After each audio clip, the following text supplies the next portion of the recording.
So for the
Are you ready for the Dirt Life Show? Yeah. We are ready for episode 97 of the Dirt Life Show, man. Tonight is going to be a fantastic show for you guys. We can't wait to talk about Vegas to Reno, and we got 3 youngsters that are going to be racing that race, man. It's the longest off-road race, I think it is, in North America. And we got Mikey Kelly over here going to race that race alongside Jacob Peter and Johnny Koltura. It's going to be an awesome team for these youngsters to be able to go and do that race, man. I'm pretty excited for you guys. Are you guys stoked that it's coming up this weekend? Oh, dude, I'm stoked. I'm stoked for it. It's going to be so fun. Is this the longest race that you guys have done together? Yeah. Yeah? What do you think? Like, each split it up 3 ways, or how are you guys going to do it? Yeah, so Mikey will start as he always does, and then I'll get in the car. Set the tone. Mikey sets the tone. Gets me out front, and then I'll get in the car at pit 4, and then I'll run to 6. Just maintain? Just to get, used to the car, and then Jacob will get in, and then I'll get in back at pit 9, and then I'll go to 11 or drive it to the finish. Dang, dude. You guys got it all strategized out, huh? That'll be pretty cool. Are you pretty excited to do it, Jacob? Yeah. It'll be pretty rad, right? Hey, put the mic a little closer to your mouth, dude. All right, so we're going to talk about a whole bunch of fun stuff tonight, like Vegas to Reno. But as I always forget to say, my name is Georgie Hamill, and welcome to episode 97 of the Dirt Life Show with Mikey Kelly, Jacob Peter, and Johnny Koltura. One thing I wanted to say before we actually start the show is my buddies, Jeff Angel and all of his crew with the Yamaha YXZAZ crew on Facebook are going up to the Cinders on August 13th through the 15th. It's their annual ride. There's always a ton of people. Like, I think last year we probably had, 50 people or something up there, or the year before that. Whenever I went, but it was awesome because you can get out of the heat of Southern California, Arizona, and have some fun up there. So you guys are more than welcome to join their Facebook group and check them out. I wanted to throw a shout out because Jeff's one of my good buddies and he wants to get a big turnout up there. And also, I don't know if you saw it, Jacob, but KMC, one of our mutual sponsors, just launched a website that you can purchase all their wheels on. KMCwheels.com. It's pretty awesome, dude. You got to go check it out, right? So like this wheel right here, the Grenade, is not quite on there yet because they don't have UTV stuff, but they got all kinds of stuff similar to that, like the ones that your dad has on his truck, and you can go buy them. So I wanted to thank those guys for being a part of the show and invite you guys to go over and check out their new website, kmcwheels.com. They got tons and tons of cool stuff over there. Anything you want to put on your truck, your van, that kind of stuff. So thank you very much to those guys at KMC. Maybe they'll even give us an affiliate code one of these days. That would be pretty cool. That way we could pass on a deal to you guys. Thank you to the guys over at EFX Tires. I got the T-shirt on today. They make amazing tires for UTVs, so please support them as well. Thank you to the guys over at Zollinger Racing Products. I always talk about Zollinger, man. They're like another level above most of these manufacturers with UTV stuff. All of the stuff is super detail-oriented, high-quality stuff. I mean, the machinery that they have is just bar none. You can use the code DIRTLIFE the DIRTLIFE at ZollingerRacingProducts.com and save a whole bunch of money, man. Put some new parts on your rig. I know a lot of people are getting upgrades right now. So thank you very much to all the guys over at Shock Therapy. We're actually going to be over there on the 19th, hanging out for one of the Shock Therapy lives with Justin and the guys over there.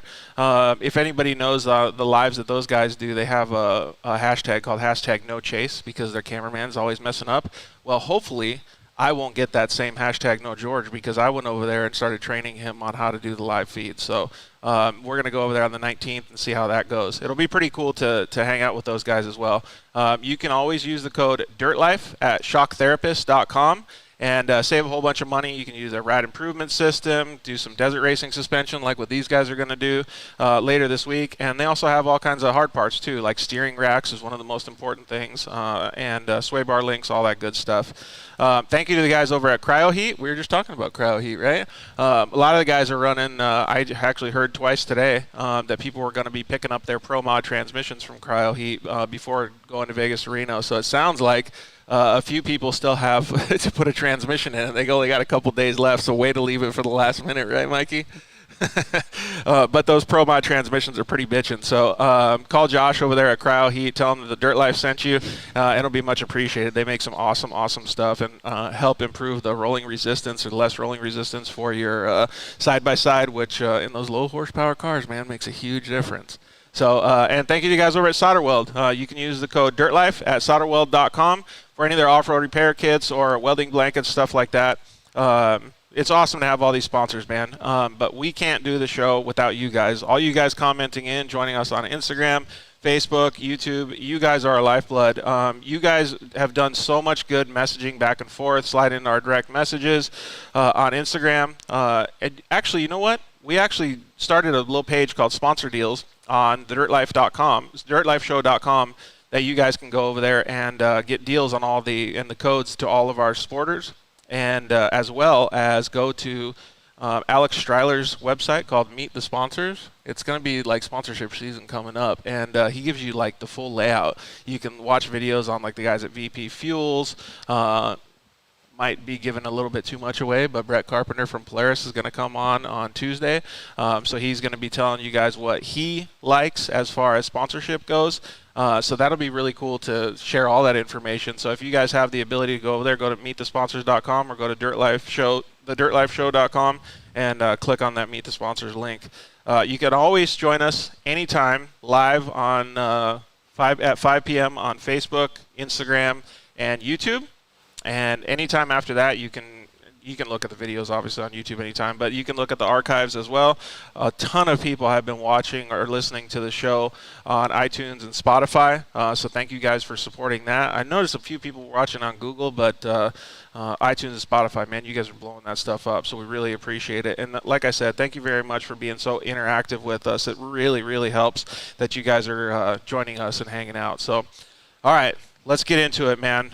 We got a few people in the audience. Maybe I should do a little audience shot so everybody can see who's here today. Like I said, we're going to have an awesome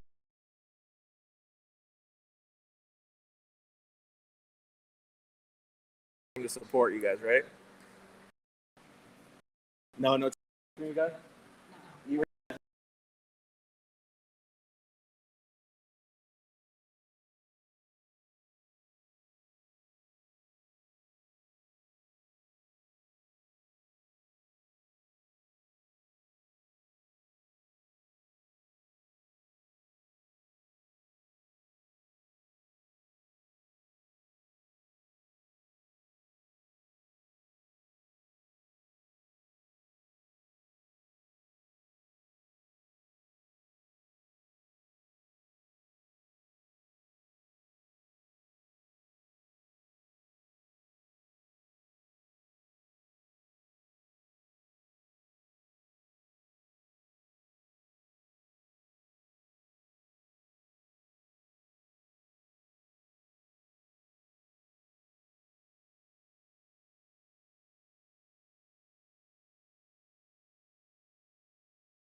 We probably covered like 20 miles.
guy? Yeah. Oh, there we go. Yes, I didn't have to restart it. Thank goodness. Thank baby Jesus. 6 pounds, 7 ounce little baby Jesus, so omnipotent. So since I throw out Ricky Bobby comments, last time I did that, man, the whole show just turned into Ricky Bobby comments. You guys know any of them? Yeah, I watched the movie. What's your favorite Ricky Bobby comment? I just like how he's just rolling on the ground and he thinks that there's a fire on him. What fire? Help me, Tom Cruise. That's pretty funny. Do you remember any of the Ricky Bobby comments, Jacob? What's your favorite part in Ricky Bobby? When he has the Fig Newton sticker on his windshield? I haven't watched that movie in so long. That's all right. You don't remember any of it? What about Step Brothers? Actually, let's wait because that's one of the questions, what your favorite movie is. So I'll give you guys that freebie. All right, so on Facebook, I'm sorry that you guys didn't hear the intro and stuff, but now we got the software working. I don't know what's up with these software, man, but every time we update, we seem to have some sort of issue. So thank you guys for being patient with us. We really appreciate it. If you guys didn't hear before, we got Mikey Kelly here, Johnny Koltura, and Jacob Peter. They're going to be racing Vegas to Reno in 3 days, 4 days now. When's the race? It's actually Friday, right? It's Friday. I think it'll start for us at like 12, but I think the first truck goes off the line at 10. Okay. And what's the reason they have it on Friday? Is it because all the overflow that comes through on Saturday? I'm not sure. I have no idea why they have it on Friday. It's probably because you go all the way out there. You go chase all the way to Reno, and then you have to drive back to Vegas. So, yeah, that's true. So it gives another day to drive back. Yeah, because it kind of it's not fun when you get back on Sunday. Especially all the people that are driving to bigger states and stuff like that, right? Yeah. Well, since some of the people didn't hear what we were talking about on Facebook, since you guys are going to go do Vegas to Reno, maybe Johnny, you could tell us the plan that you guys have. Who's going to start the race and who's going to go second, third, and stuff. Yeah. So we did a lot of planning and everything came together really well. So Mikey will start the race and then he'll run 130 miles to pit 4. And then I'll get in and drive it to 6 just to get used to the car because I'll get in later. And then Jacob gets in at pit 6, and then he'll drive it to 9. Then I'll get back in, and I'll go to 11 or the finish. I think Mikey's going to get in at 11, though. About how much time are each one of those stints? So how much time do you guys plan on being in the car? I'd say, I went probably 100 miles. I went from start to 3 at Silver State, so I'd probably say around.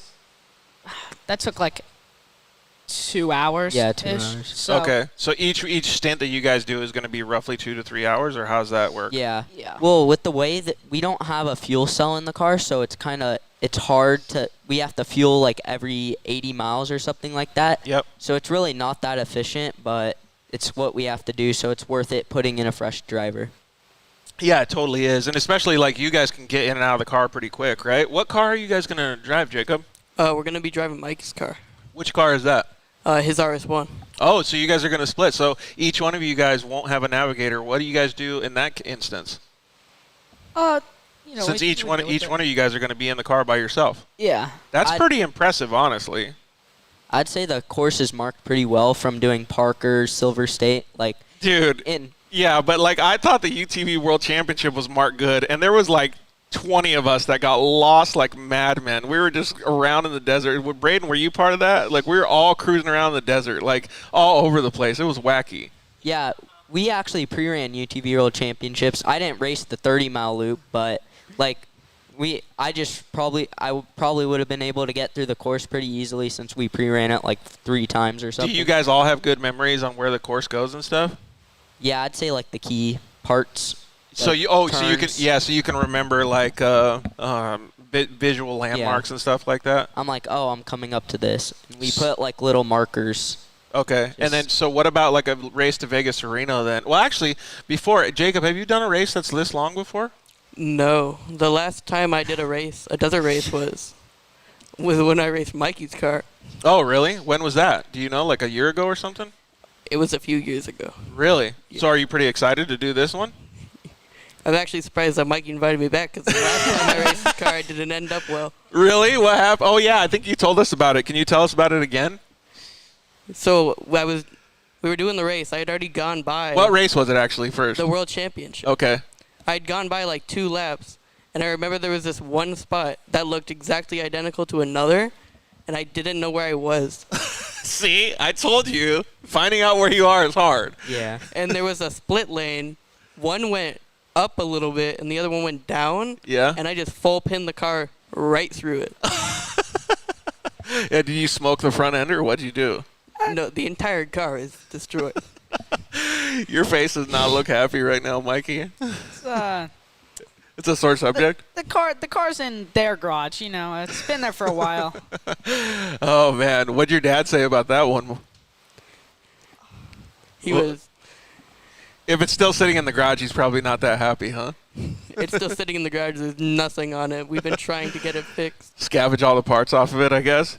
That's pretty cool, though. Like, I admire that you are giving him an opportunity to do it again. So you must see that Jacob's still a really good driver, and you want to give him the opportunity to do well at the Vegas to Reno race with you guys. Yeah, Yeah. Jacob's a great driver.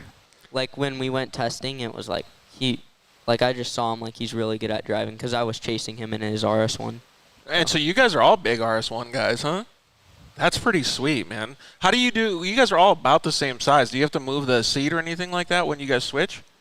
No, we don't move the seat. Or sit on a riser or anything? No. No? Okay, that'll be pretty cool. So one car, you're going to use your RS1. How do you plan on doing the logistical portion of it, like the chase stuff, axles, clutches, like maintenance on the car? We'll have pretty much we'll have a front and rear axle in every chase truck, a tire. I think we have 2 sets of front A-arms for both sides. We have a set of trailing arms. We have we pretty much have a whole car except for the frame. Well, it sounds like, too, if you guys are sharing resources, that if you're all driving RS1s, you can kind of all bring your own parts, or your dads can put all of the parts into their chase trucks, right? Yeah. Well, we also have my dad and his friend. We have a Jeep Speed, and it's pretty spacious, so we're gonna put some parts in there just in case we break or anything. So we'll have axles, arms, anything like that. That'll be pretty cool, right?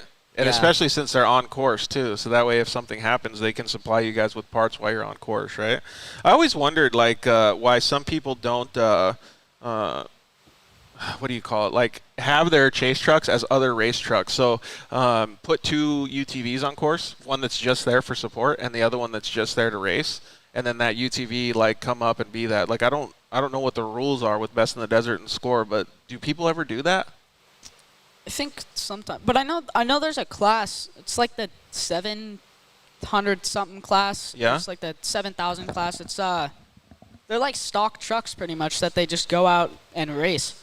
Oh, so you can put stuff on those trucks? I guess, but I don't know what the requirements are for that class. But I always see them at most of the races. Like they're 2 red and black trucks that are always racing out there. Well, maybe this is a question more for your dads and the pit crew and stuff, but I really feel like if you're going to race in a pro level class or a class like what you guys are racing, that the rally classes and the stock and the sportsman classes, those lend themselves to be easily on course chase vehicles. So you could race like a rally car, it could have all kinds of extra parts for the race car, and then you could get to them quicker than whatever the chase trucks could get to the race car. You know what I mean? So I always thought that since Best in the Desert is doing all these rule changes, that you'd see a lot of these guys making those moves. Well, because chase trucks aren't allowed nobody who's not a registered race vehicle is allowed on course or Right. an official. Exactly. So it's but in the rally class, if you have any UTV, you can enter it in that class. It's an open class. You can do anything you want in that class. Yep. So you're saying exactly what I am. That's pretty cool that they have those classes. I'm interested to see how logistically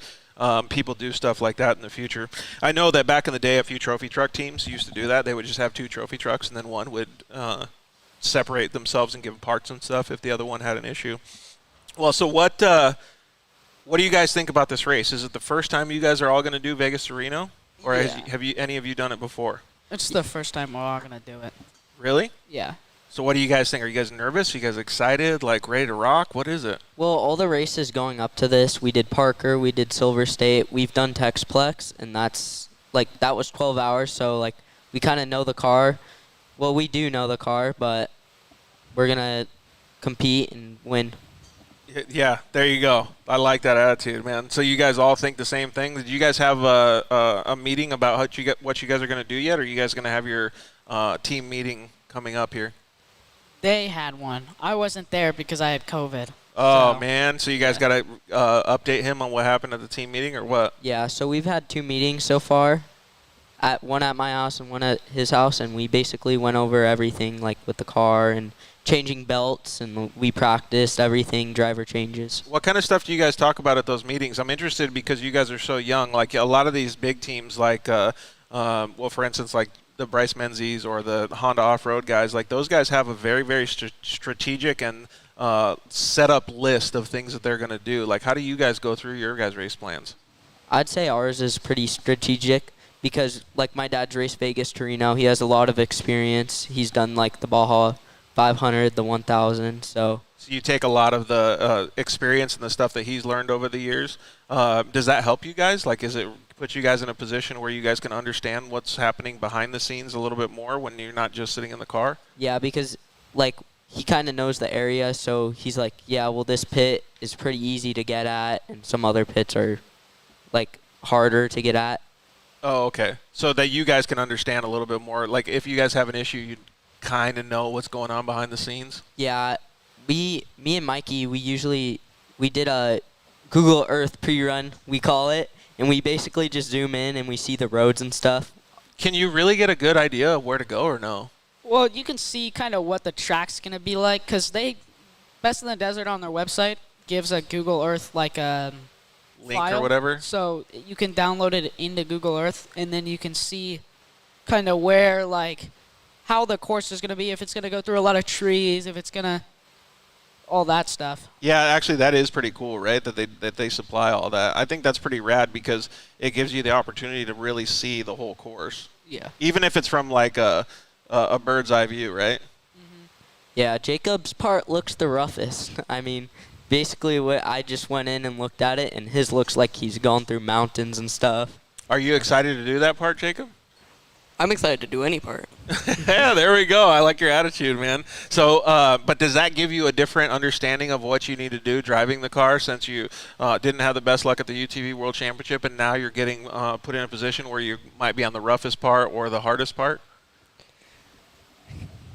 I mean, are you like more timid, or are you just still going to go like balls to the wall? Like, how does it work? No, I'm still going to get in there and give it everything I can. Full pepper all the time? Yeah. Look at you, man. So what should Mikey and the chase truck guys be ready because you're going to go wide open? Johnny better be at that next pit where I get out. Otherwise, he might be a little late. Oh, there you go. Have you guys put in all the logistical work to understand how the trucks are going to leapfrog and how they're going to be able to meet you guys? Yeah, so at this race particularly, there wasn't any, like, setbacks. Like, it wasn't, like, at Silver State, you couldn't get from one pit to the other before the car got there. Right. So, like, we had to have extra chase trucks. Got it. But now it's everything is 40 miles apart, 30 miles apart, 70 miles apart. So the chase truck could be the chase truck could be like the race car the whole time. That's really cool. That makes it so much easier for the crew. That'll be neat, too, because then they can eat sandwiches or have sandwiches ready for you guys when you get done, right? Yeah. What's your guys' favorite race day food? Yeah, Mikey, you go first. It's like, I know you're a big spaghetti guy, aren't you? oh, yeah, I love spaghetti on race day. Carb loading. What about you, Johnny? I would say I just drink water because I literally don't feel good when the race comes up. And Do you have a lot of nerves and stuff, or are you anxious, or what's the deal? Well, after looking at the Google Earth pre-run, I'd say I feel like more comfortable, but Because you got a little bit of the lay of the land? yeah. What about when you're going to get in the car? Do you get a little bit like nervous or scared or anything like that, or what do you usually have? No, we have like water packs, but I feel like I'm prepared to get in the car for 2 hours, 3 hours. Yeah, just ready to go? Yeah. Right on. What about you, Jacob? You just want to give a full pepper like you just said? Yeah, like Johnny, I just need water, and I'm ready to go. Perfect. And plus, you guys are only going for 2 or 3 hours, right? So it'll be pretty cool. I think it's going to be pretty neat. Let's backtrack a little bit because you guys did very well at Parker, didn't you? Can you tell us how you did? We got third overall And we had no problems in the race until the last, I'd say, 40 miles. Well, let's give a little bit more detail to our audience here. So Parker is how long of a race? For our class, it's 180, but Okay. for the rest of the, like, not all of them, but most of the rest of the classes are 250. Oh, okay. And so what class did you race at Parker? The UTV rally class. Okay. And then so you got third overall in the rally class. Yeah. And you were pretty close to all the other guys. And when I saw you out there, I think at one point you guys may have been leading even, right? I think Or close towards to it. Yeah, I think towards the beginning of the race we were leading at some point, and then towards the middle we had got passed and we're in second by around like 2 minutes. Yeah. And then I was like, all right, I gotta gain this time back. So going into the last lap, I'd say I was about to hit pit B, the second pit at midway, so it was 30 miles in out of the 60, and like 20 miles into the third lap, my power steering went out. Oh, crap. Yeah. Did you guys have a voltage issue? It was the wire got cut. Really? Yeah, like it was just like snipped. Is that a failure on prep or what? We don't know what it was. It was just like it went out, and we have a power steering reset switch, Yep. the Hess one. So I flipped that and then flipped it back, and nothing came on. So I kept doing it. Nothing was working. Oh, man. And then I was like, maybe at midway, when I get there, I'll turn off the car and turn it back on to see if that's what fixed it. But it didn't. So then they just sent me off with it. Yeah, I mean, what can you do at that point, right? Yeah, Hey, there's will you put the nothing. mic a little closer to your mouth, too? Yeah. Did you know all that stuff was going on at Parker, Johnny? Yeah, the radio reception was pretty good. Oh, okay. So you kind of could get a lay of the land and understand what he was doing? Yeah, I did the middle part for Parker, Okay. so that 60 miles. It wasn't that much, but And it was in the same car that you guys are going to race Vegas to Reno? Yeah. Wow, you guys must really like that car then, huh? yeah, that car's been through a lot, but Is it's it pretty like, sweet? It's in pristine shape now. Nice. Okay, so you guys are really, really stoked on it, huh? Have Yeah. you ever driven that car before, Jacob, or are you just going to get in and give it pepper like I said before? We went out and test drove for a little bit. What did you but think? You like it? Yeah, I mean, it doesn't, like, steering-wise handle as good as my car, but otherwise it feels great. Yeah, so it's just a different setup, though, right? It's because it's not a works car. Yeah, it's just a little bit different than my car, but Yeah. So, I mean, it's kind of like comparing, like, apples to oranges, though, right? Because, like, short course cars are different than works cars, and works cars are different than full desert cars, like that kind of stuff, don't you think? yeah, I mean, Mikey's car, it seems like it was set up way more for, like, handling rough terrain compared to my car. Yeah. Did you guys test it in the chatter bumps? Because I know that's going to be a huge issue. Yeah, we tested it. Like, we went down this road by /X, and it was like, he's been there, and that's like our test spot now. And like, it's pretty good. Like, you get going pretty fast, and there's some rough spots. So it's like all of the terrain smashed in like one 30-mile loop. I like that you guys are talking about this because it really seems to me like you guys have done your homework. Like, do you guys feel like that? Yeah. Yeah, I'd say that we've done everything to like, I don't know what we could not do. Is there anything that you can think of that you would have liked to do even more, like more prep time, more logistical stuff, more driving time? Put in a new motor. That's I don't know. about it. Maybe Yeah. like new motor, new trans. Like that's like pretty much we swapped everything on the car. Everything's fresh except for the motor, the trans, and the diff.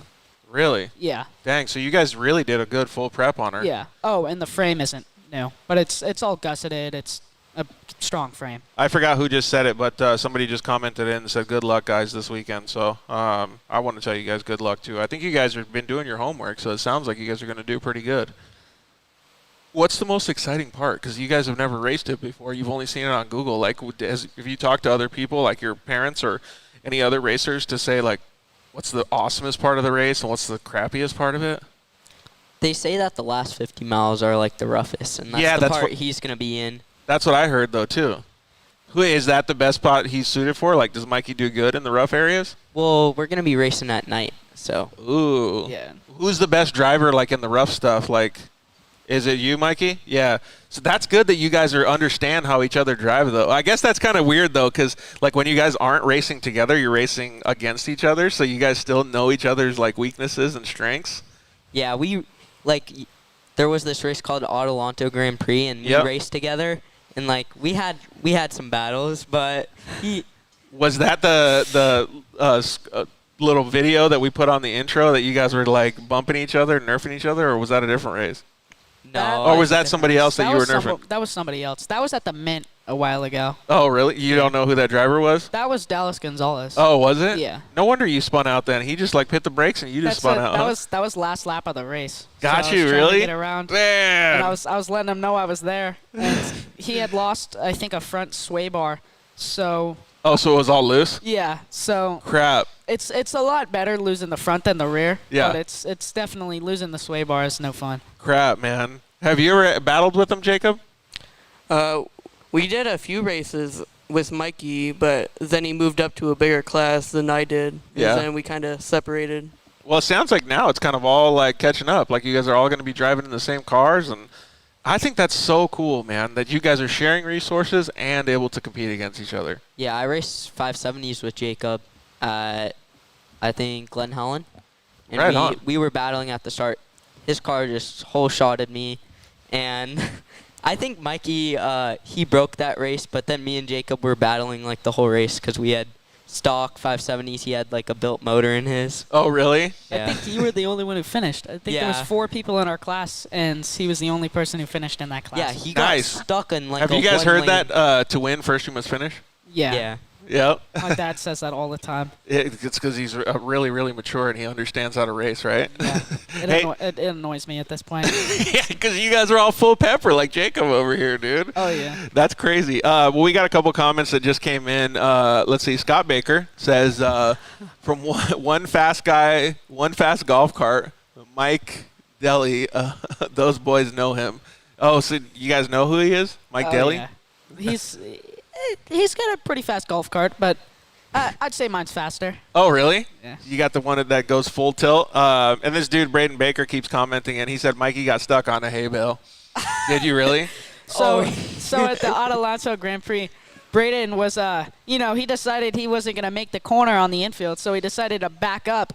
And so I had to, this corner was so, it was probably from, this wheel to, that backstop. Yeah, and so you had nobody to make knows. a It's corner. probably about 15 feet or so. Yeah. So it's it was really narrow, and Braden didn't make the corner, so he threw it in reverse, and the entrance to it was 1 car length wide with a few inches to spare. Oh, so you just had to go straight into the hay bale? So I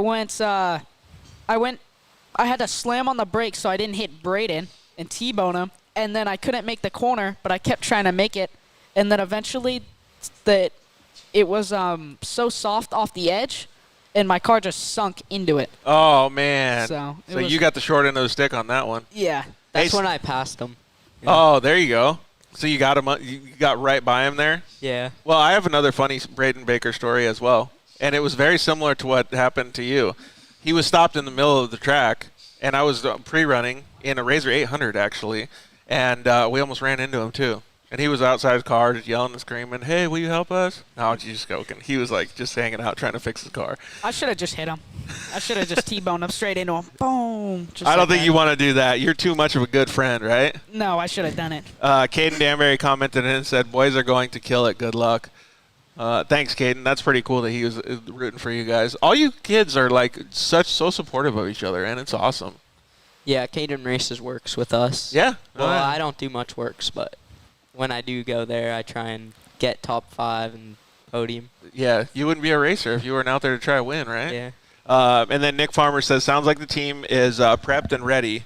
Good luck, gentlemen. Hold it steady." I don't think any of these guys, Nick, are going to hold it steady. I think these guys are going to give it full wood the whole time, especially Jacob. It sounds like he's just going to go in there and mash the throttle. I do think it's pretty cool. But let's kind of backtrack a little bit more. You guys said you like riding dirt bikes, but most of your families were already into off-road, right? But what was the reason that you guys liked it? Because there's a lot of kids out there that their dads may race or whatever, and they don't even like it. They go play baseball or something else. So what was the catalyst to you guys getting in? Well, so we used to go to the desert a lot, like Johnson Valley and in that area for Right. King of the Hammers, and we used to do that all the time, and I loved it. And I was looking up for some reason small UTVs on my iPad, and when I was 7, so I came across a 170, and I said, "Can I get this for Christmas?"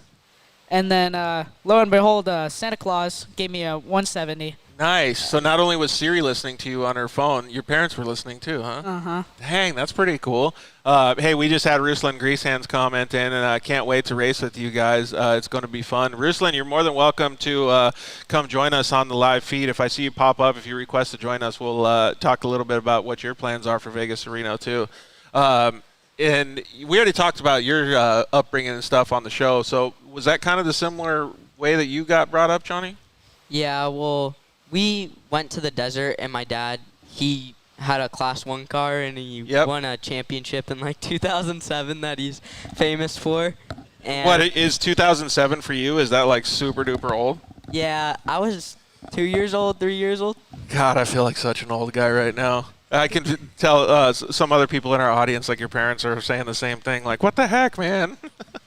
Yeah, so my dad, he was racing, and then he actually bought that pit bike. It was for my mom, so she was driving that thing around. But then once I got it, I was just throttle out and whatever. The whole time? I had that thing pinned. Was it funny watching your mom ride a pit bike? Yeah, she drove a Razor before. She's kind of sketchy. Oh, really? Yeah, we. So you had don't her- let mom drive, or you have to drive, or what? I made her get out of the car so I could drive. Oh, man, that's pretty funny. It looks like Ruslan might want to join us here. Do you guys want to talk with him? Oh, Sure. yeah. All right, let's get him on, and we'll hang out and see what his plans are. He actually picked up his side-by-side here at IMG Motorsports. I think it was last week sometime. It was pretty cool to see his smile on his face. Ruslan, what's up, man? Hey, you're all crooked, dude. I am. You are. There you go. That better? That's better. What's going on, Ruslan Greasehands? How are you, buddy? Nothing much. Just got back from Arizona like 2 seconds ago. Are you in California now? Yeah, I just got back. So for anybody that hadn't seen, you just picked up a new desert car, a full build from IMG Motorsports last week. And you've been testing that bad boy, getting ready to race Vegas to Reno with these bad boys that I'm sitting next to right here. Oh, yeah. Yeah, we had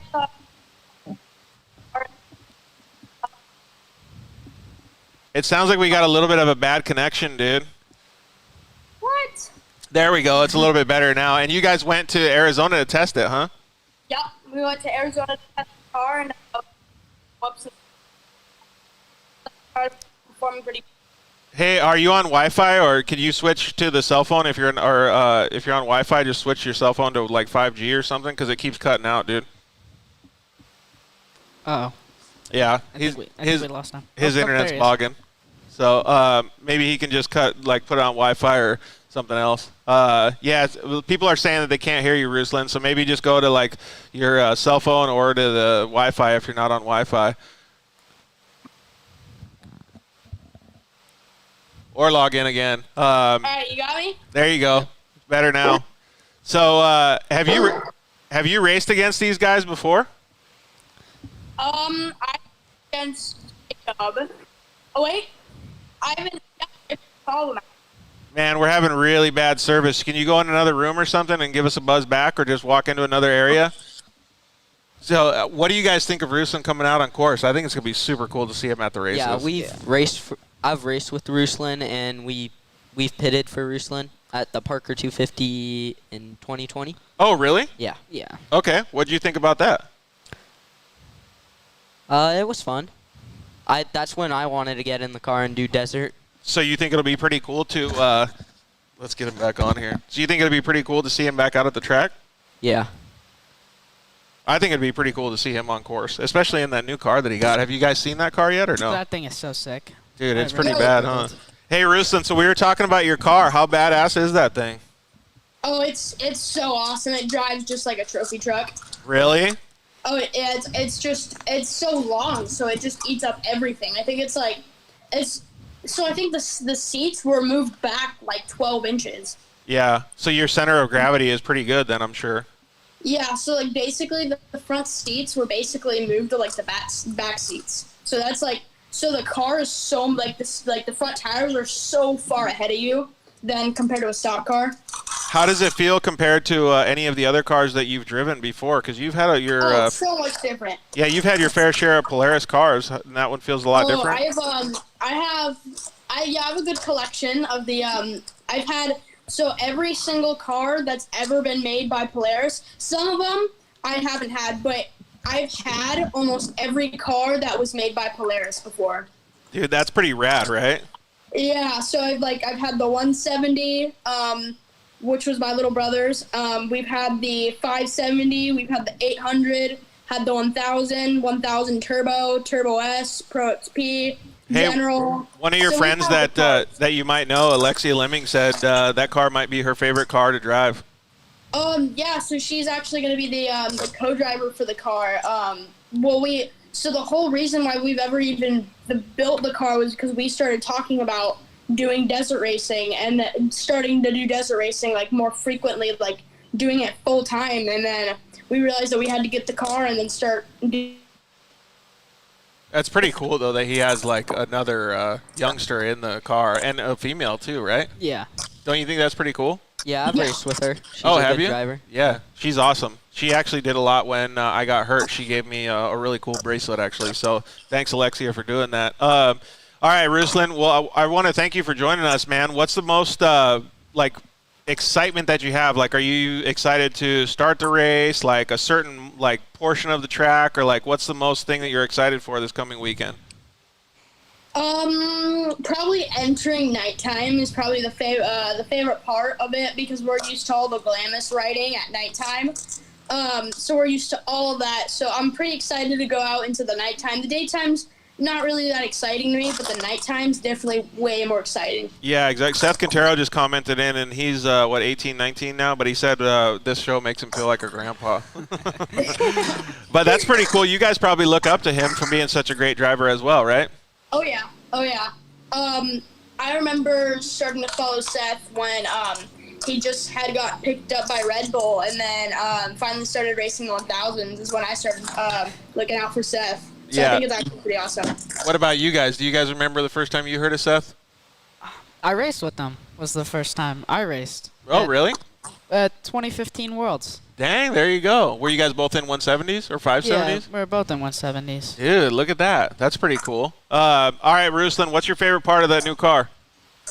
Probably the interior, like how the car feels. It's unlike anything you've ever driven compared to like anything out there. Like driving from going to the stock 4-seater Pro XP, then going to the car fully built it's totally different. Like Yeah, night and day. Like we were going out testing and there's like big flats and just massive whoops and dips. And I was going I was full speed, of course, and the car has 33-inch tires with no clutch kit on it. But I was still doing 75 miles an hour and a short little run up and then onto some whoops feeling like it was nothing. Yeah. While in the stock car, it was totally different. Like you would bottom out over everything. And then with the new car, it's just completely different. Well, it's crazy. I'm glad that you're super stoked on it. Hey, so do you remember meeting the kids that are sitting next to me? Like when you met Mikey or Johnny or even Jacob? I met Jacob when he was in the 170 and I just joined the 570s. I met Mikey. Do you remember meeting Ruslan? I think it was at a works. I think it was at Glen Helen at a works race. Oh, was it? Sure, like 3 or 4 years ago. I think so. And then I met Johnny at one of the Dirt Series race when he had just joined the 570 class. Like had just joined, and this is at one of the flat tracks. It's at one of the fairground tracks. Probably Victorville. Victorville. Yeah, that's where it is. I met Johnny in Victorville. He was riding his XR70 and then rode up next to me while I was on my 110. There you go. And then started asking about my car. Here's a 70 coming in clutch. I'm interested to understand, because I remember when I was a little kid and I was at the dirt bike track and I would, go up to the other kids that were my age, but I was always like, why is this kid so fast? Like, what do I got to do to beat him? Like, what do you guys think about when you guys are together? I need a faster race car. You want to beat all your friends? Yeah, these two spun each other out. So Who? Mikey and Ruslan, we were all racing in the same class, and Mikey spun Ruslan out. I don't Where? know what happened. At Victorville. Oh, really? Yeah. Do you remember that, Ruslan? I don't even remember that. I do remember that. Okay, so we were racing because the 900s and the 570s went together. So Cadence Cohen went in front. I was behind Mikey. And then when I went to go past Mikey hit my rear tire and I spun out. Oh, man. This guy. Yeah. This guy. Well, it is. I don't know why I did that, but I think that's what I remember. But this is from like 3 years ago, I think. That's pretty cool that you guys do that, though. What do you guys usually think of? People are asking if the car's at your house, if they can see the car. If you guys want to check out the car, go to Ruslan's Instagram page. Yeah, the car's in Arizona because there wasn't enough time to finish it. So we left it in Arizona so the guy could finish it, XTC. Yep. We were already fixing the car, and then there just wasn't enough time, so we had to go home, pack up things, and then go back to Arizona, pick up the car, and then go up to Nevada. Dude, you guys have been driving like a madman. Ryan Ray says good luck. He had some welding that he did on your car. And Seth Quintero, I couldn't see the comment because it kind of scrolled by too quick, but he appreciated having friends and young friendships and stuff like that at the track. I can totally agree with that. I mean, you guys, all four of you guys have fantastic families. I mean, like the level of effort that you guys all put in, Ruslan, his dad. You want to know a fun fact that I heard from Ruslan and his dad last week? They did 120,000 miles in their truck driving around to events and to races last year. Can you believe that? Jeez, I don't know what I would do for that long. They're all right. If this puts in any perspective, remember we said 120,000 miles. The truck now is 129,000 miles, going up to Virginia, back from Virginia, up to Arizona, back, and then that was 9,000 miles. That's phenomenal, dude. Could you, like, the dedication, like when I left that conversation, Ruslan, I just felt like a slacker. I'm like, yeah, the dirt life needs to go on the road because I need to do more hanging out with people like Ruslan does. No, it's more tiring than it is exciting. Just like it feels like we're a truck driver. It's like it's way more boring than it is anything. It gets boring. Like driving on the road 24/7 is not fun. Yeah, and people think it's all glory, right? Like, oh, he's all these events, he's having a great time, but dude, look at how much work you put in. It's not that. It is not that. And people think it's that, but it's not. Yeah, exactly. And all these dudes right here next to me, I mean, like, your guys' families help out quite a bit, just like Ruslan's, but you guys are actually out there, like, hitting the dirt, washing the cars, prepping them, doing all that stuff, right? Oh, yeah. Like the especially the RS1, the turboed RS1 has been the most thing that's been our problem so far is not that the car has problems, but because of how much horsepower the car makes, because it's designed for jumping. It's not designed for racing. So the shocks are super stiff. So like since because the shocks are so stiff, if you come down the jump in the shock and like inside the car, it feels plush. Yep. But then 30 things have already broken just because the amount of pressure that the car puts on the like wheels, hubs, radius rods, tie rods. It's crazy. Like we like just getting home from like a regular 5-foot jump in the air. It's really nothing. And then we'll get back home and we already have to replace carrier bearings. We have to replace so much stuff, radius rods. Like all of it needs to be replaced just because of the amount of pressure that the car lands on. Well, these guys are going to race an RS1, and they're pretty confident about the Mikey's RS1. Yeah. Oh yeah, they're awesome. Yeah, the RS1s are definitely reliable cars. Just mine has a bit like a 200 horsepower more than stock. Yeah, exactly. What were you going to say, Mikey? Build. It was, I forget, I don't know. About Johnny was going to say something. About the RS1? But, like, we replace every part, and that's, like, what you have to do in desert racing to finish. Yeah. Because you have to. you don't want to take any chances if you're driving 6 hours all the way to Vegas. Like, so is that what your parents are teaching you guys, that every part has a lifespan? So, like an axle, maybe 1 or 2 races, a ball joint every race, like tires every couple whatever it is? Yeah, ball joints, bushings, those will last pretty long, but axles, it always depends what you're running. Like, we run stock, but the Super ATV ones are great. So yeah, Reno exactly. Axles.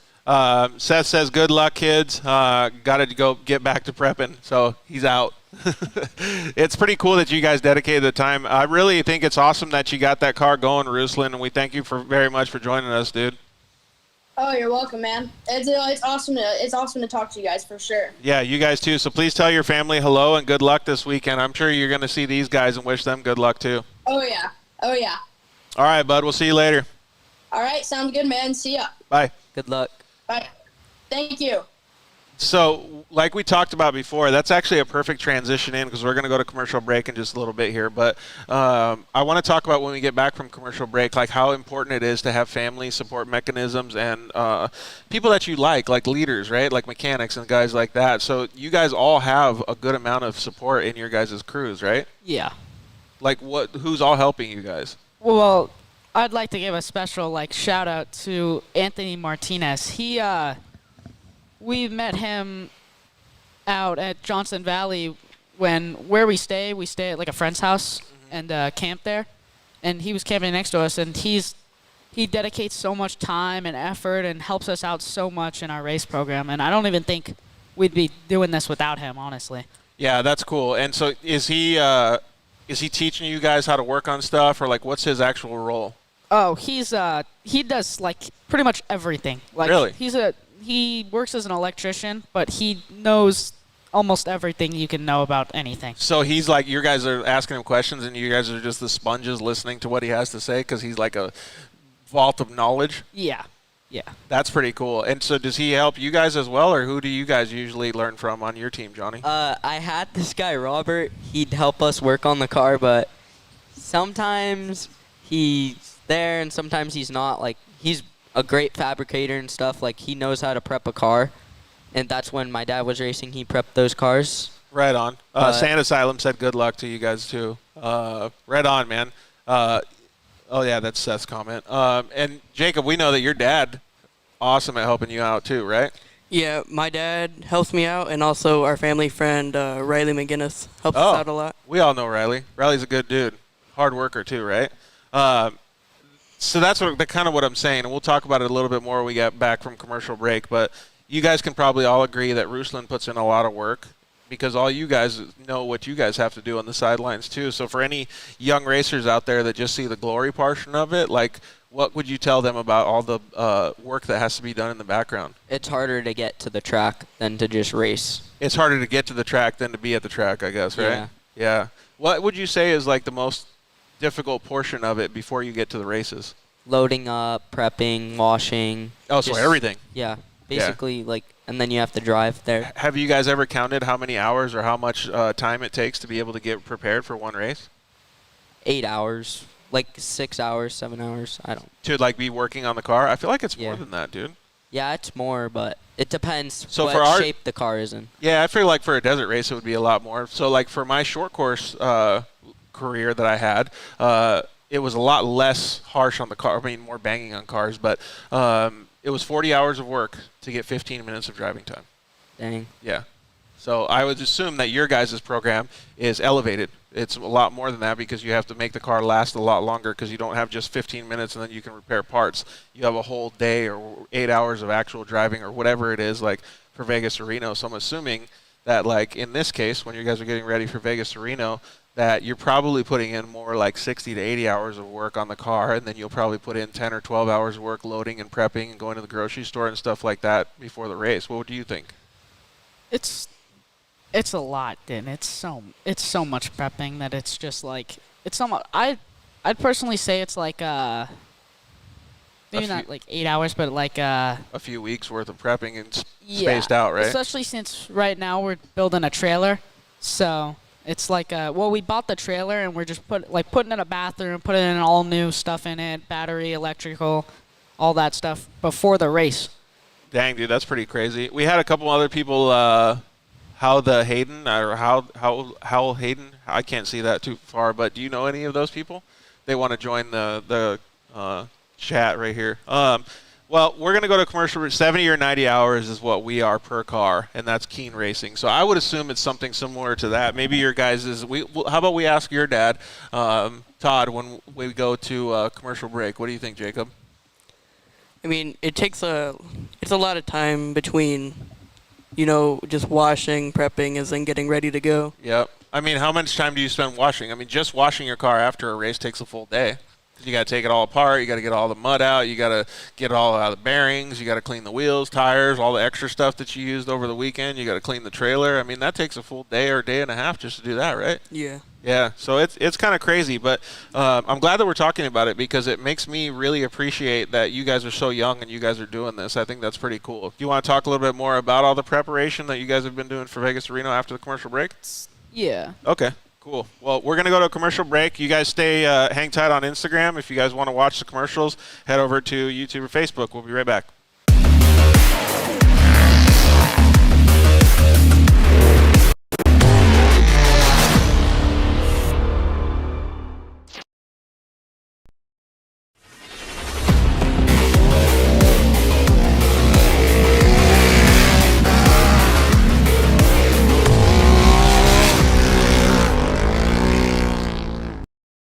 Shock UTVs.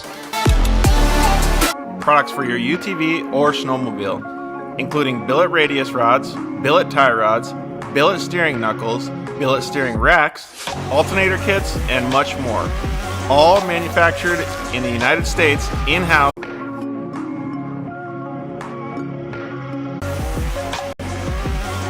Zollinger Racing, the best products, period. Zollinger.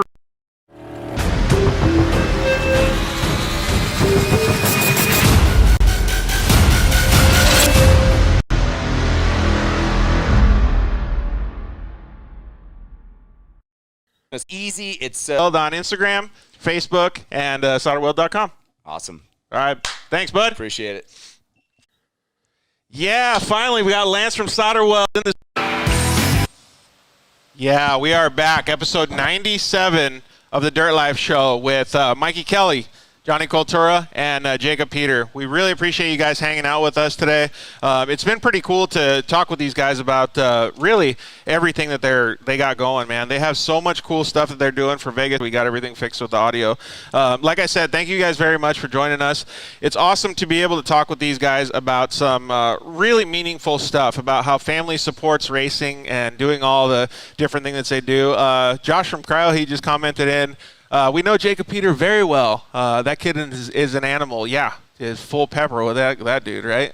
Don't know how to explain it anymore. Super talented and very driven. I couldn't agree more. We had Jacob on the show, what was it, 2 months ago or something like that?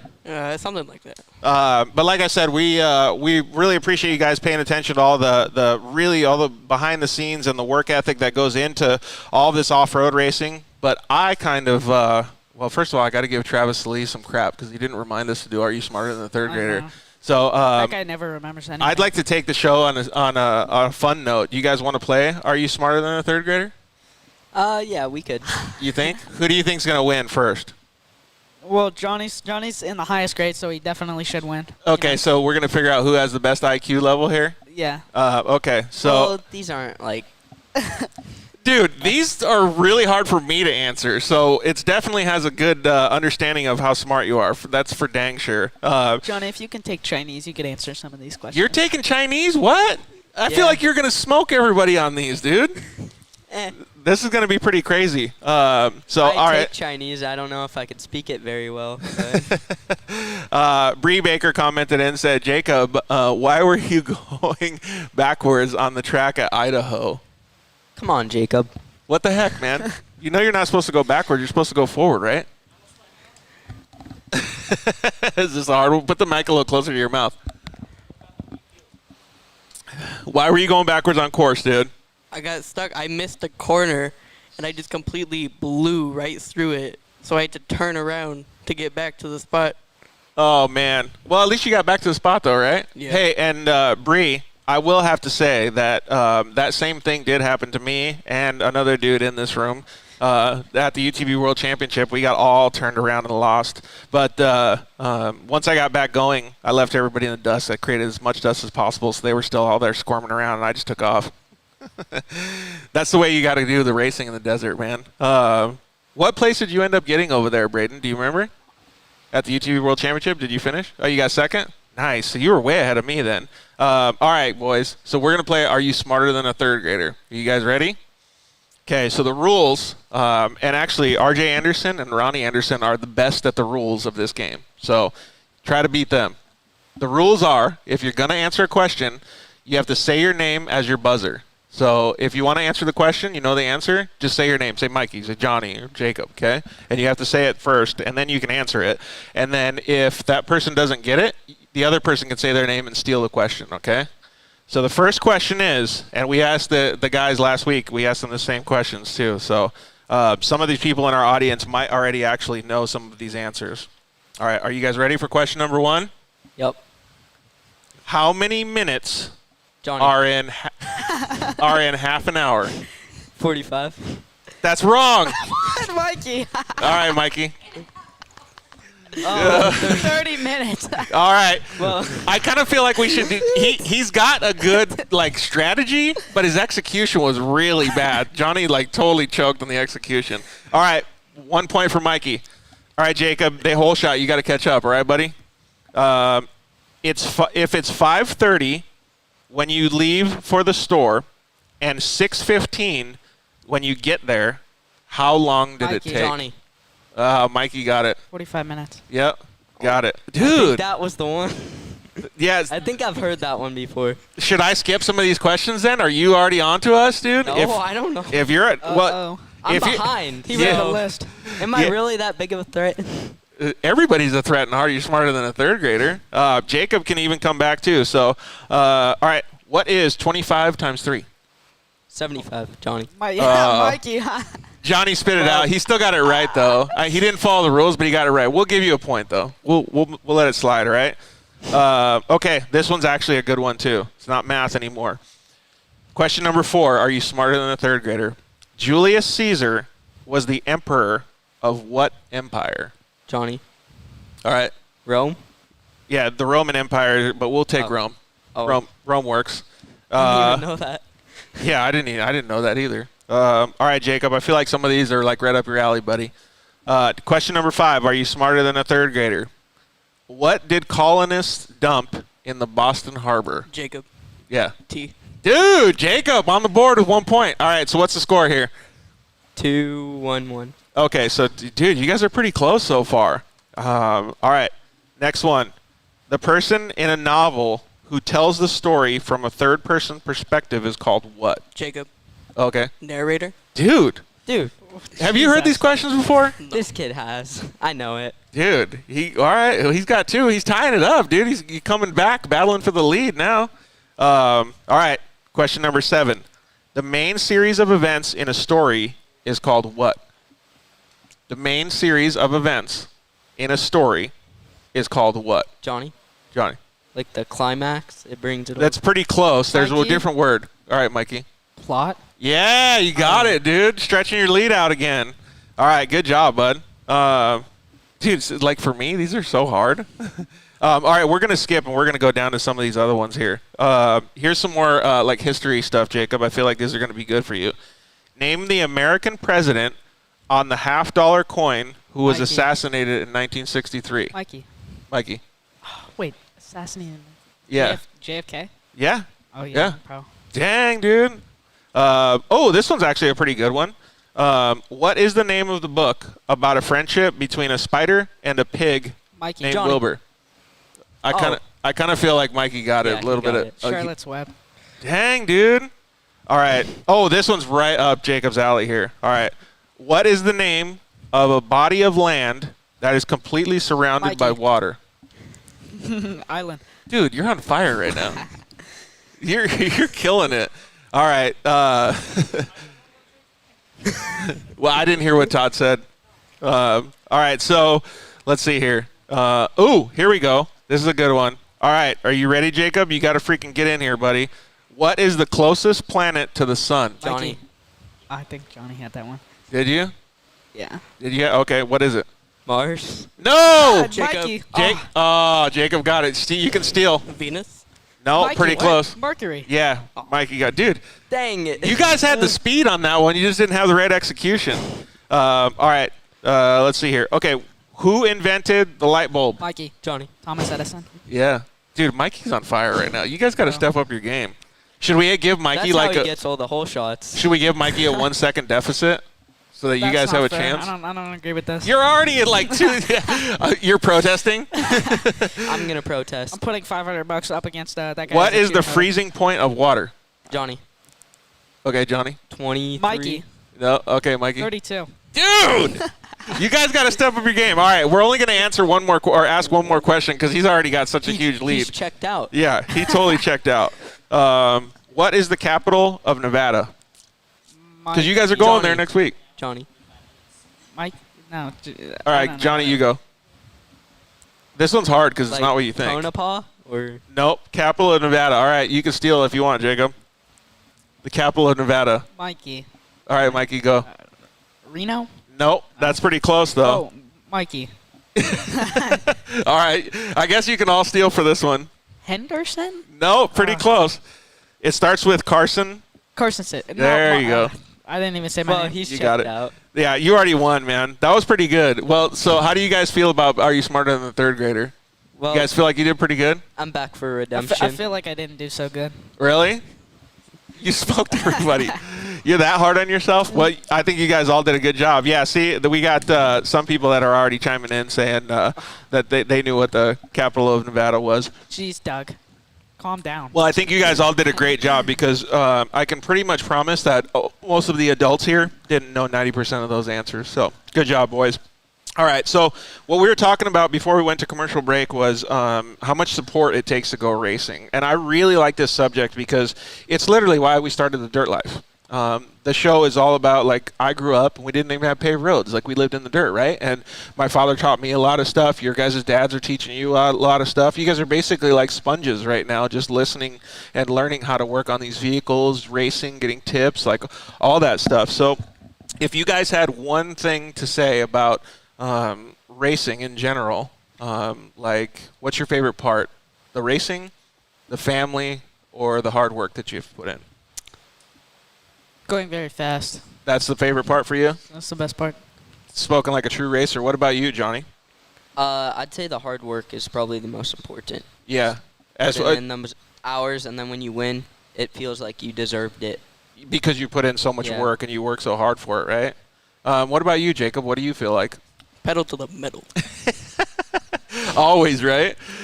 Oh, man. I love your answers, dude. Always going to be full pepper the whole time. But I really do. I commend you guys, and I really have an admiration for your guys' families because it's not easy to race any type of vehicle. And off-road is on another level almost because you break so many things and you have to really take a lot of things into consideration, like driving and maintaining a vehicle. And the stuff that you guys are learning now is going to benefit you guys so much in your future. It's crazy. And I really appreciate that your family is putting that much effort into these programs because it's going to make you guys better human beings in the long run. Yeah, definitely like with sportsmanship, even if I have a hard race, it's like I worked hard and all these other people work the same way. Yeah, exactly. Has anybody ever told you never throw your helmet? I never threw my helmet. Yeah, that's good. I'd like to change my answer about my favorite part of racing. Yeah? It's when the motocross guys get off their bikes and they start punching each other in the helmets. That's your favorite part? My favorite part. That's your favorite part to watch, not to Yeah. do, though? Oh, no, I love to do it, too. I get Really? out of my car in the middle of the track and I start punching their helmets. Look at you, man. Well, I can tell you what, that's not the way to get sponsors. It's the way to get views on YouTube, but that's not a way to get sponsors.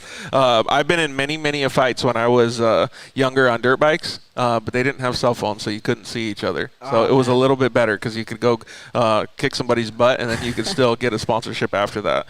All right, so like I said, though, I really appreciate that your parents are and your family and all of the people that support you guys are doing all this stuff.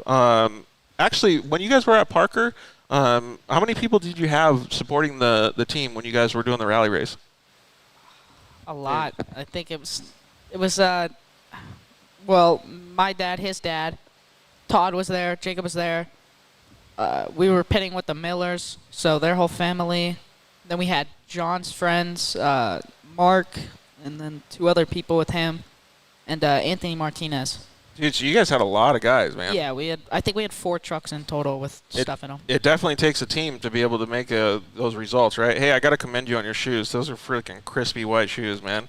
Those things look good. All right, so let's see here. Oh, One thing I was going to ask, though, is that we were talking about mini bikes. Do you guys like doing any type of moto stuff? I'd want to try to, but I don't think that's... Wait, totally different world, right? Yeah, definitely. We'd probably have to sell everything and then focus on one thing. Yeah, exactly. There's a couple people that want to go on live, but I think we're going to just talk with the boys. We got a bunch of more subjects to cover. So, but I do thank you guys. You guys can comment in, and we'll try to get as many of the comments answered for you guys. Well, going along the same lines of understanding motocross and stuff like that, what do you guys like the most about side-by-sides? Like, what was the reason that you guys chose that? Was it because it was affordable? Was it because your parents gave it to you? Or did you guys really just want to go race and you enjoyed driving them? I thought it was cool because it was like a little mini kid one, and I've only seen the big one. So once I saw the little mini kid one, I'm like, that's the one to go with. Yeah, it really is. Is that kind of how you felt, Mikey? Yeah, that's how I felt. And Well, you too, Jacob? No, I started racing cars just because that's what my dad gave me. So I just started racing cars a lot more than anything else. Yeah, but then you fell into the side-by-sides? Is that kind of how it worked? Yeah, I like the side-by-side more than any other thing, like quads or dirt bikes. I prefer the car. Yeah, and I think that's probably what you were going to say too, right, Mikey? Well, she would never let that happen. Your mom? No. She wants a cage around my head. Yeah, I could see that, though. It's a lot safer, right? And especially when you build a race car, you know that you're going to be protected. Yeah, except sometimes I race go-karts. Like I had a Comer 60 that would like, you're going 60 in that thing. There's no suspension, so you're just getting rattled. And Oh, there's yeah. No, there's no seat belts. There's no nothing. Big time, right? Yeah. What do you guys think about the Razor 200? Actually, Bree asked that question, but I was going to actually ask that question too. So thank you, Bree. It looks pretty sick. It's the Pro XP, just smaller. I think it's perfect for kids and starting. Like it looks like the perfect little thing. Yeah, exactly. What about do you think about big guys like me driving if I had to stick my head out? Because I still think it'd be fun to like go get the mail in that bad boy. Oh yeah, they should make those things street legal. Dude, I had to do some yard work, and I did it with the YXZ yesterday. Pretty fun, right? I truthfully think that the side-by-side world, and, well, Johnny, you kind of mentioned it before, like, remember Rhinos, right? Like, now just think about how crazy these new, like, well, we call them enthusiast cars, but the race cars are turning out to be. Like, Ruslan's, like your guys, it's pretty badass. Yeah, it went from being like just stock Rhino stuff, and now the UTVs are like, they're being built like trophy trucks, so strong, and like Ruslan said, like the seating's kind of similar now, like a trophy truck, but yeah, exactly. And the crazy part about it is they're like affordable, like enthusiast vehicles or full built race cars. Like, it's so rad, right? Yeah, like the class we're racing, and you could go out and race it, and you could compete with anyone. Yep. And like, that's basically makes it so much fun. Do you know how many people are going to be in your guys' class? Or how many people are pre-registered for it? I think, how many were there? There were like, I'd say there's going to be 15. 15? Yeah. Yeah, that's pretty good for one class, though, right? So if you think about the other classes are bigger, like Pro Turbo and Pro normally aspirated, that you probably have, I don't know, let's just say 150 or so UTVs on course, 100, 150. Like, that is insane cool. Like, with the Rhino, you would never get that. Yeah. I think that's so cool. Does that intimidate you guys to be out there on course with, like, older guys or professional racers? It's not that they're like professionals or anything. It's more that we're in an NA car and they in a turbo car that'll go 20 miles an hour top speed faster than ours. Like. Oh, okay. So that's what it like is a little bit scarier for you guys. I gotcha. Like, I know I can hold with them. It's just trying to make out for that much of a deficit going from our car hitting 80 top speed and theirs hitting 100. Yeah, exactly. Well, the way that they stagger them and start them is a little different, but I can totally agree with what you're saying. The thing that I'm more scared about is obviously non-UTVs, like the bigger trucks and stuff, but I think it is pretty cool that there's so many UTVs out there, and it gives you guys a platform, right? Like, you guys can battle against all of the adults. Like, you're on course with some of the best drivers in the world. You got to be, like, pretty stoked on that. Yeah. Next year we'll move up to a bigger class, but how old do you have to be to move into a professional class? I don't think there's an age limit at all. I There don't isn't? think there's any. That's why we race best in the desert. There's no, like, you have to be 16, you have to be 15, like, it's because it's all, like, their stuff, so you can be pretty much any age limit and race the class. I don't agree with Best in the Desert doing that. I think they should definitely have an age limit, but I think it is pretty cool that they're giving the ability for everybody to come join, right? Like Yeah. they have all these different classes and stuff like that. If it were me, I would do it more like motocross, and you have to be at least 16 to be a professional. But in fact, it was kind of like that with Lucas too. Like I always wondered why they let anybody on the track at the professional races. It didn't make any sense to me because they would take out so many of the leaders and stuff. But you guys already have more experience than even I did racing side by sides, right? Because you guys are already being brought up at such a young age doing it. So by the time you guys are all 16, you're going to have so much time under your belt. It's going to be pretty rad. Yeah. I think that Best in the Desert isn't they're like Pro NA and Pro Turbo isn't a pro class. They don't list it as a pro class. They list it as a production class. They say pro stands for production, not not professional pro. driver. Yeah. Oh, okay. I wonder why that is. That's kind of weird. Yeah. But I guess that's to encourage more people to get into those classes, probably. right? Yeah. Well, we could talk about this stuff all day, but one of the questions that I had for you guys that I thought was pretty cool is that just like today, you have a bunch of friends hanging out with you. You have all of you guys are friends. You're going to join and have fun in the same race car. But even at the works races, you have fun with all your friends when you're not on the track, right? I mean, even when you're out there battling, you're having fun. But when you come back, you guys are all buddies. Yeah. It's pretty cool to see that. Like, is that one of the things that you enjoy most about being at the races? It's like a lot of the times we'll go out to races to watch, just to hang out with people and like talk and interact, and it's cool to watch the races too. Like we don't got to be racing to go have fun. Yeah, exactly. And so if for some reason your car's not ready or something and you go out there, you can still support all your homies and have a good time. Yeah. Yeah, that is cool. Has it always been like that for you guys? Yeah, my old friend, well, my dad's friend, his son raced dirt bikes, and that's when I started. Like, there was dirt bikes, quads, and then there was 170s too. Oh, really? So everyone was like friends. So the first time you got into the dirt life, you were actually brought in like at a friendship level, not like at a competitive level. Yeah. That's pretty cool. And what was it like for you, Jacob? I know, put the mic a little closer to your mouth. And what was it like? I know you answered this question kind of already when we did your show, but what was it like for you? Yeah, we're all like friends when we're just hanging out at the pits. And yeah, when we get on the track, it gets all competitive and we're all trying to beat each other. But when we get off, we all hang out together again. Yeah, it's perfectly said. Is there any times that you guys have been like heated at each other, or you guys come back and you're happy? Oh, I'm always mad at Johnny. Yeah, this kid, like, so at that Atalanta race, like we've done like so many races, like UTV roads. He was like leading the whole race. Then we call his motor the Maypop, and once it pops, I pass him. That's really? It. Is that motor pretty hot or what? It gets up there, but it's what do you call it? I mean, you know, them big bores take a lot of work. It's pushing the limits. Yeah, you know, them 1400 cc. Maybe big you should bore run kits. ethanol and cool it down a little bit, dude. Oh yeah. Yeah. Now cryo heat. Love this sport. Yeah. And then one of the last questions that I was going to ask you guys, but I think it's pretty standard to understand where you guys want to go. But maybe John, excuse me, Mikey, you start, and then Johnny, and then we'll have Jacob answer. What are some of the goals that you guys have for the future? Pro Turbo next year. That's what I want to do. Well, give me 3 different goals. Give me a goal for next year, a goal for 5 years, and then a goal like 10 years down the road, because you're still so young. Next year, Pro Turbo. Then 5 years, I'm the best there ever was, ever in time. Ever. With the coolest hair as well? Yeah, Right you on. know. And then in 10 years, best ever was best.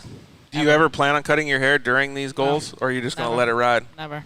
It's going to be dragging against the floor soon. I was going to say, so like when you're in 10 years, when you're the best ever, it's going to be dragging behind you in whatever your race car you're in, yeah. right? It's going to be hitting the exhaust. It's going to catch on fire. You definitely don't want to catch on fire. That's like the worst.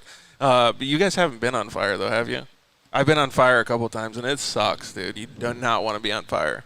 So, all right, so what are your 3 goals that you have? 1 year, 5 year, and 10 years, Johnny? So in 1 year, I want to be in like the works, like production or the stock class, and then Looks like Allen Motorsports wants to have a Mason all-wheel drive in his goals. Yeah, if his Dogecoin does well. And then I'd like to move to like Pro NA or maybe a 6100 truck. I don't know. Those 6100 trucks look pretty cool. Yeah. I think they're awesome. I always have this discussion with everybody, though, and no matter where I look, I can't see anything being better than staying in the UTV class. I mean, everybody wants to drive a trophy truck, right? Like, everybody wants to drive a Class 1 car. Like, they're so cool and they're so awesome. But as far as racing goes, there's nothing ever in the near future, let's just say in the next, we'll call it 10, 15 years, that's going to beat racing side by sides. There's not going to be as much competition in the other classes. There's not going to be as much factory support in the other classes. There's not going to be anywhere near the amount of classes that you can sign up for. So racing UTVs, I don't think it's a bad thing to have that as a long-term goal. You could probably turn it into a career the way that the industry is going. Yeah, there's so many companies that make stuff, like just seal savers and like arms and everything. Yeah, exactly. Well, all right, Jacob, what about your 1 year, 5 year, and 10-year goals? I know we asked you it before, but maybe you can tell us now again. In 1 year, I wanna be doing more of the desert racing more than short course. Okay. And then in 5 years, I wanna move up a class, maybe do some of the longer races on my own. That'd be pretty cool, right? Like with the co-driver, you think? Yeah. That would be pretty cool. What kind of car would you do it in? Probably Like- a turbo. Yeah, some sort of turbo car. And then what about maybe 10 years down the road? Because you're going to be, 24 then? Yeah. Yeah, so what do you want to be doing at 24 years old? Hopefully still racing and getting out to those really long races. Maybe inviting some of my friends to come co-drive or drive with me. That would be pretty cool. And so one thing that I understood about what all you guys said, especially the last comment that Jacob made, is you guys will probably all be friends during that time. You guys will probably still be competing against each other. You will just have way more knowledge, way more speed, and way faster cars. Like, how does that feel? Like, that must be such a cool thing to look forward to, because I get chills just thinking about it.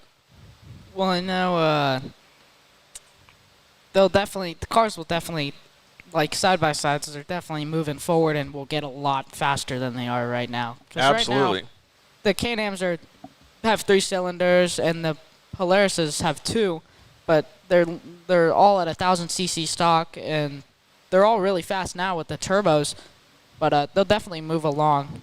Yeah, exactly. I mean, even the NA cars, like almost all of them, no matter what, if you're in a desert race, you can go certain speed down, like on, let's just say, like in a flat area, right? You can go max out your Can-Am or your Pro XP or whatever it is. But 90% of the time, the average speed is only between 35 and, let's just say, 45 miles an hour for a desert race. So whatever car you're in, as long as it handles good and as long as you're a good driver, you could probably compete at the highest level. Yeah. Yeah, so I think that's pretty cool. Well, except for if you're in a Rhino. Yeah. Well, you just stay consistent. I mean, you could pretty much take a stock car and just stay consistent, drive. Right. And say you put fuel in the back, you could make it. I mean, actually, that brings up a good point that I want to ask. If you guys had to pick one quality of your driving skills, actually, I'm going to ask this. So you tell me what Johnny's best quality of his driving is. Mikey? You know, Johnny gets the job done. So he's consistent. Like Johnny's really consistent. So when I think of that, for some of the older people in the audience, I think of like a Ryan Dungey, like consistent, always finishing races, like championship level thinking, like always winning winning the championship on his worst days on the track kind of guy. Yeah. Johnny, if you had to answer that same question with Mikey, what would you say his best quality in driving is? I'd say Mikey's pretty fast and he's pretty good with the corners and stuff. So, and he stays consistent. Okay, so besides when he high-centered his car. So he's a little bit more wild than you? Yeah. Right on. Well, and so that's probably good for both of you guys to learn off each other, right? And then if both of you guys were going to say what Jacob's best quality is, because we already know he's going to say he just goes full wood. So yeah, giving it the pepper. Is that what you guys would say his best quality is, or what would you say? Yep, pepper. Not scared? Yeah. Oh. Hashtag not scared? I mean, the last car he drove that was ours. He wasn't scared for that one until it flipped 37 times. That would be pretty gnarly if it flipped 37 times, but it probably looked like it did after it was done, right? Yeah. It. How fast was he going? Did he tell you? Or? He said he was full pinned, and that's like 90 miles an hour in a stock car. Jeez, dude. So- Yeah, so maybe 37 times flipping over is pretty legitimate, right? Yeah. All right, so we already asked like what your guys' favorite portion of like getting prepped was. We already asked what your favorite portion of the races was. If you had to pick some other form of racing that you wanted to try, not side-by-sides, what would it be? Go-karts. Go-karts like shifter karts? Yeah, like somewhere in that, like Like a professional go-kart, like Yeah. a 125 shifter Yeah, kart or yeah. something? that. Those are actually really cool because that's like power to weight ratio. It's about as close as you can get to F1. It's pretty rad, right? Yeah. Have you driven one before? I haven't driven shifter carts, but I've driven, like I said A tag earlier, cart? I had a Comer 60 that would haul, and it would just you'd get on that thing and you'd feel like you're about to get your teeth rattled out of your brain. Yeah, exactly. Those things are gnarly. Yeah, and Braden said that he would try to do F1. I think everybody would like to do F1, but dude, I would like just sitting and watching and looking how they do like the pits and stuff would be like so sick. Like Yeah. just to hang out. If you had to pick another form of racing, Johnny, what would you pick?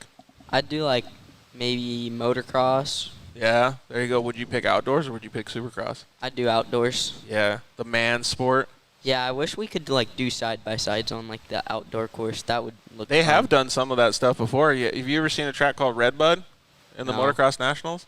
So Redbud is like the, I don't know, the chocolate cake of motocross, right? It's like Yeah. got the biggest jumps. It's a really cool track. And back in, I think 2015 maybe, Casey Curry and a bunch of side-by-side guys, they raced in Pro Lights, Pro 4s, and side-by-sides. It was pretty cool, man. Like big uphill triples, like big tabletops. It's pretty rad. So would you like to take your side-by-side on a full-built motocross track? Yeah, That would- I just want to see how it would be. Like, That would be pretty cool. I wonder if any of our audience members would like to do that. I think that would be pretty badass, man. Especially for a guy like me, coming from moto and then taking a side-by-side on a course. I don't know if I ever told you guys, but the first time I ever got in a race side-by-side, I went out to like this short course track and I was just like practicing and stuff, and they had a motocross track right next door.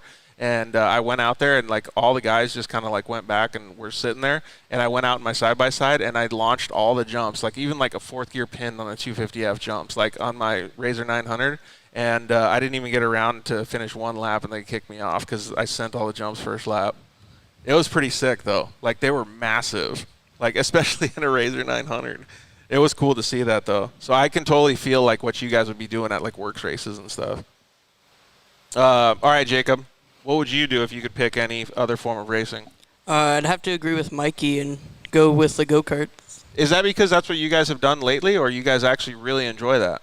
Because you can only do go-karts for a little bit of time. You can't do it. Well, I guess you could do it when you're an adult, but would you want to? Would you want to still do it as an adult? Yeah. In the faster shifter carts, I would like to, yeah. Yeah, that would be pretty cool. Those things are so fast, man. It's crazy. All right. You guys want to do a rapid-fire Q&A? Did you guys read these questions? I know Jacob's already gotten some of them, No. but you didn't read them? I read all of them before the show. You cheated? No. I was going to say. All right. Actually, before we do the rapid-fire Q&A, what's one of the personality traits that you guys know about each other that's like the best one? Because, of course, Mikey's the jokester over here.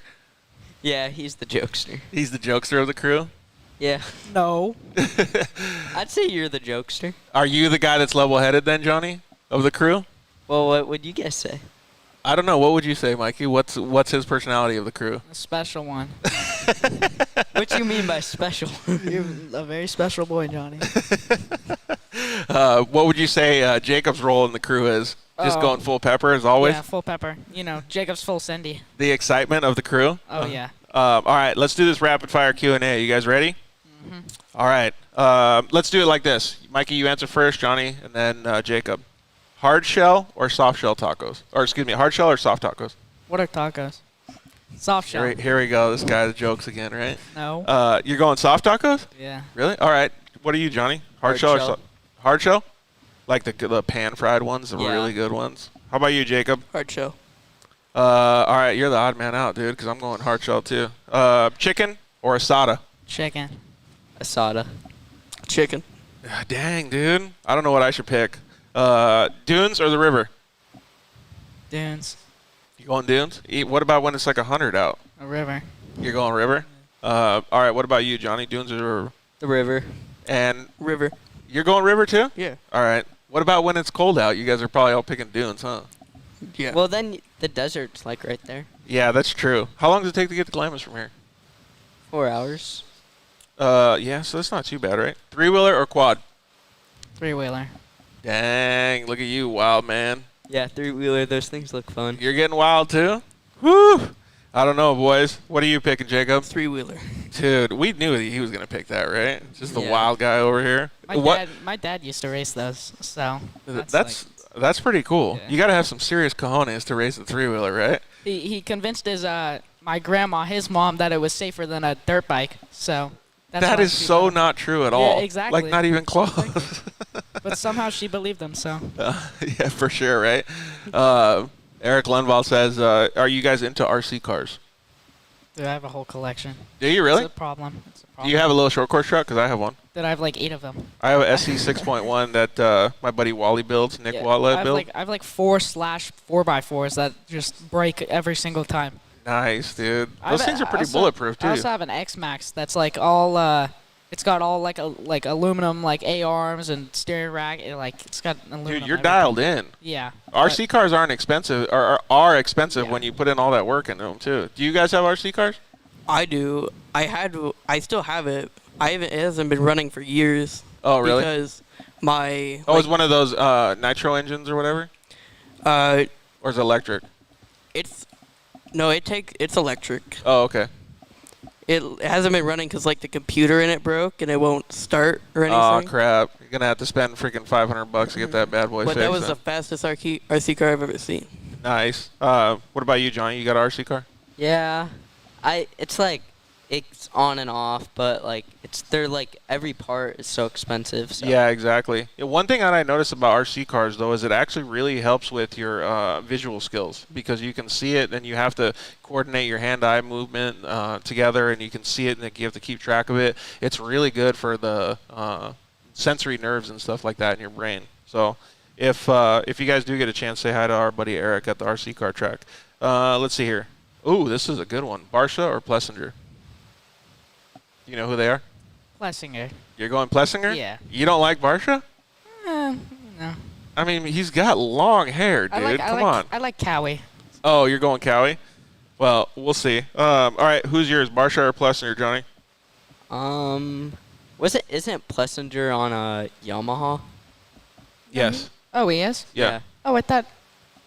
Oh, you're no, talking about that's Cincerillo? Cincerillo, yeah. You like Cincerillo? Yeah, I like- That's your guy? Yeah. What's your number on your side-by-side? 177. Oh, okay. I thought you was Plessinger 7, so that's kind of close. All right, who did you say, Johnny? Plessinger. You're going Plessinger? All right. I feel like Jacob's going to pick Barsha, man. Full pepper, dude. We're talking about pepper here. I don't really watch dirt bike racing that often. Oh, okay. I think we asked you this last time and you didn't know, and then we asked you an off-road question. What would it be, Luke McMillan or Bryce Menzies? Who are you picking? Because both those dudes are pretty badass, man. I don't think I can pick between them. You can't? No. You have to, because he's a four-wheel parts teammate, dude. You got to pick Luke, dude. You're forced to. You got to sponsor. You got obligations that you got to pick. If you had to pick between Luke and Bryce, who would you pick, Johnny? I'd do Luke. You That go guy Luke? knows what he's doing. Yeah. All of them are good. All of them know what they're doing, and the amount of effort that those guys put in is phenomenal. Who would you pick? I'd pick Bryce. You're going Bryce? Yeah. Big Red Bull guy? All right, yeah. So Allen Motorsports says Luke as well. Oh, he also likes Barsha. Man, he's coming in hot with all the answers to questions over here. All right, pizza rolls or jalapeno poppers? Pizza rolls. Pizza rolls? What about you, Johnny? I'd do pizza rolls. Yeah? Pizza rolls. Pizza rolls. Pizza rolls a big winner over here. Coffee or tea? Tea. Tea? I You don't I like don't it? drink either. Do you drink energy drinks? Yeah. That's bad for you, dude. You got to quit. No, that's they're great. I love them. My favorite. Johnny, what about you? Coffee or tea? I'd do tea. If it was from Starbucks, I couldn't just drink regular tea. Oh, you're like Matty Wedeking? You only do Starbs? Yeah, I guess. Jacob, how about you, buddy? Coffee. You're going coffee? Oh, yeah, you're a big coffee guy. I forgot about that. All right, here we go. Favorite movie, Mikey? Oh, I feel like you're gonna have some sort of like crazy answer. Like it's gonna be something that I don't even know about. I like there's a movie called I wouldn't say it's my favorite, but it's like it's up there. Dirt. It's I don't know when it came out. Like 2017. It was about Pro 4s and short course and like Dirt. forget the rest. Yeah. It was called Dirt. Yeah. It's called Yeah. Dirt. So that's your favorite movie? Dude, Well, it's up there. you love racing then, huh? Did you ever see that motocross movie? Which one? I think it was called Supercrossed. No, I don't think so. Dude, you guys got to get into the two-wheel scene, man. You'll be able to learn so much. What's your favorite movie, Johnny? It's like a episode. I like Outer Banks. It's pretty good. Is that a cool? Oh, that's a series, huh? Yeah. How about you? Talladega Nights. Yeah, there we go. It's my boy. All right, so Bree Baker commented and said, Mikey, it fit a Red Bull can in his mouth at DP4. Really? I drank 3 of them.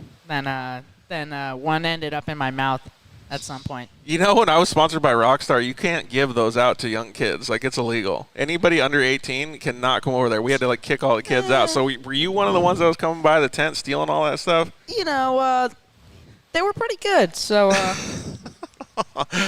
We're going to have to keep a security guard out there so they can't get you stealing all those energy drinks. Be careful on how many energy drinks you drink, though, buddy. Let's see here. Oh, here's a good one. Actually, you guys probably don't do either of these. Road bike or mountain bike? Mountain bike. Mountain bike? Mountain bike. Mountain bike. You guys are all picking that? Is it because you don't like Mandex? Is that why? Well, we mountain bike. I mean, I've been with Johnny. Me and Jake have been to Woodward, too. It's like a BMX camp. For the whole Yeah. week. The guys at IMG Motorsports went to, I forgot where it was, Big Bear or something? Snow Summit. Snow Summit, yeah. They said that place is pretty cool. Have you guys been there? It's sick. I've been there with Johnny. Oh, really? Yeah, we're going to go to Mammoth after Vegas. Is it sketchy or is it nice? Oh, they have a new trail called Blue Steel that's just so flowy and perfect, and everything is so groomed. Yeah, that's pretty cool. But towards the end of the season, everything gets like braking bumps, so it's a lot of chatter, and you're like, My buddy Jeff Angel just condoned you. He said Red Bull all the way, so Yeah. it looks like you win on that one. Mountain Dew or Dr. Pepper? Mountain Dew. Well, we know what Jacobs is going to be already. He likes Talladega Nights. What's yours, Johnny? I'm not a soda guy, but Mountain Dew. What do you drink? What's your favorite drink then? Lemonade. That's it. Lemonade? You're a lemonade guy? Yeah. What about like those crazy like hibiscus lemonade and stuff? Do you do those? No. Whatever those crazy ones are? All right, Jacob. Mountain Dew or Dr. Pepper? Dr. Pepper. Oh man, I thought you were going to pick Mountain Dew. I'm jacked up on Mountain Dew. Yeah, that's what I was thinking too. If you could have any superpower, what would it be? The teleport. That'd be a good one. Teleporting would be pretty cool. Have you guys ever seen the movie Jumper? No.